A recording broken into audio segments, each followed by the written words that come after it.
日前，日本核废水排海一事闹得沸沸扬扬，不少国家纷纷对此表示反对，其中反对之声最为严重的国家之一就是韩国了。毕竟韩国民众连游行抗议都做出来了，各大商户和人民也直接放话不再食用日本产的海鲜。在这样的情况下，韩国必然是阻止日本废水排海一事的主力干将。但事实恰恰相反，韩国虽然之前确实旗帜鲜明地表示了反对意见，其国务总理更是亲自对日本表示谴责，却在此前来中国的气候大使克里到访韩国后就直接临阵倒戈，表示自己不反对日本核废水排海计划了。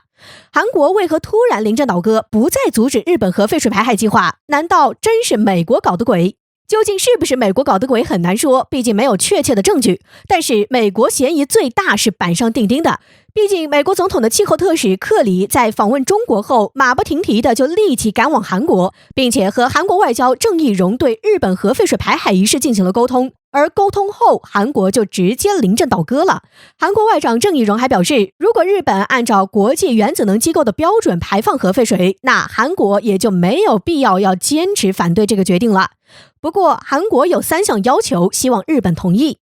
说实话，韩国和美国的这个沟通具体是怎么回事也确实难以确认，其中究竟有没有美国在背后的推手？在美国的威慑下，韩国临阵改口也不是不可能的事儿，毕竟韩国不敢和美国对抗，也没有实力和美国对抗。另外，这3项要求虽然是韩国提出来的，却和美国此前给日本站台时表达的态度也能扯上一点关系。比如，韩国要求日本给韩国提供充分的科学依据，在排放前与韩国进行充分的讨论，充分共享相关信息，保障韩方专家或者研究所代表参与国际原子能机构验证的过程。美国在此前站台日本的时候，也大概就是类似的这样一段话。所以韩国的这3项要求和美国的相关性还是挺大的。然而谁不知道，美国在国际社会的一些组织中几乎是只手遮天，颠倒黑白用得十分顺手。所以这话的实际作用性或许需要两说。虽然不知道是不是美国使了什么手段让韩国临阵倒戈的，但日本核废水排海将在2年后开始行动，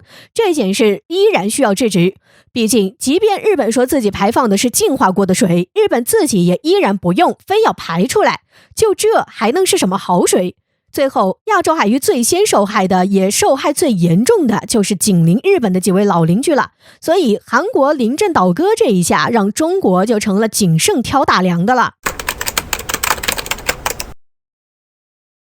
对于当前的全球局势，有人认为这是全球不稳定的新时代，因为在这个时代，大国竞争将会变得越来越激烈，一心想当世界霸主的美国将会为确立新的地缘政治优势和地位而同中俄展开激烈的对抗。其实，这样的手段美国并不是第一次玩，早在美苏冷战时期，美国就同苏联展开了全方位的竞争，最终结果也如美国所愿，成功搞垮了苏联。因此，在面对发展势头强劲的中俄时，美国再一次故技重施，而结果又会再一次如美国所愿吗？华盛顿智库日前撰文称，当前美国正面临一场全球噩梦。究竟发生了什么，让美国人得出这样一个结论？首先，我们应该明白，如今的现状与美苏冷战时期的情况截然不同。美国不单单需要面对强大的俄罗斯，还需要同发展壮大起来的中国相抗衡。因此，现如今美国再想建立一个以美国为中心的单极世界，已经是不太可能的了。但是，一向狂妄自大的美国，偏要逆历史潮流而为。最近，美国同时对中俄发起了前所未有的挑战。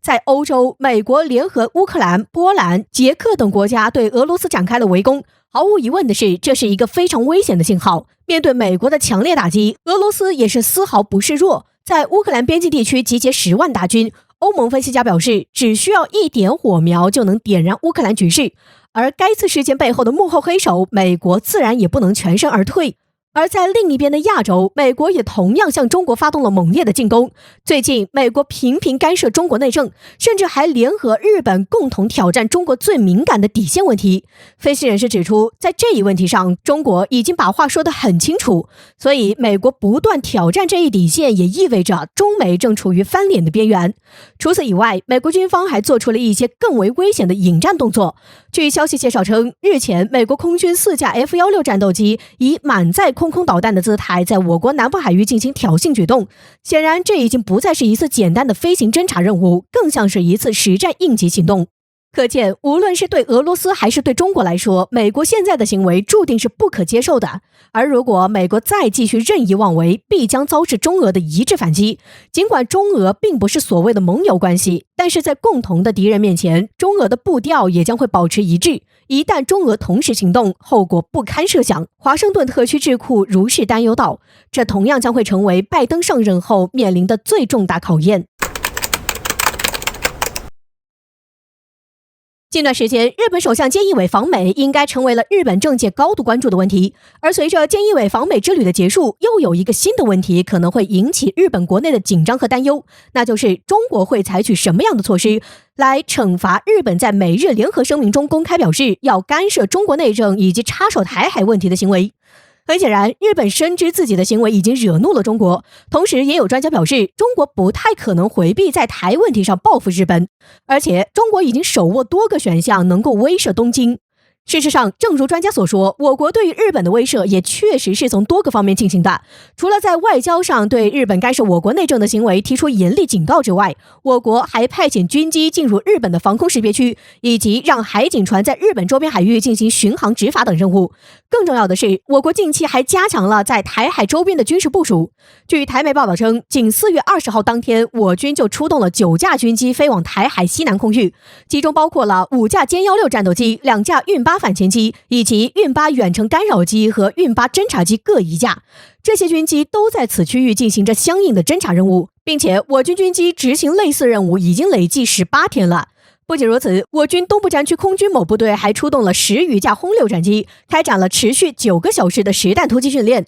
而这个时候，我军爆出轰炸机部队实弹训练的消息，意味也十分明显。一方面是通过展示军事力量对干涉我国内政的外部势力进行威慑，另一方面也是警告对岸当局不要刺激大陆神经，否则吃亏的必将是你们。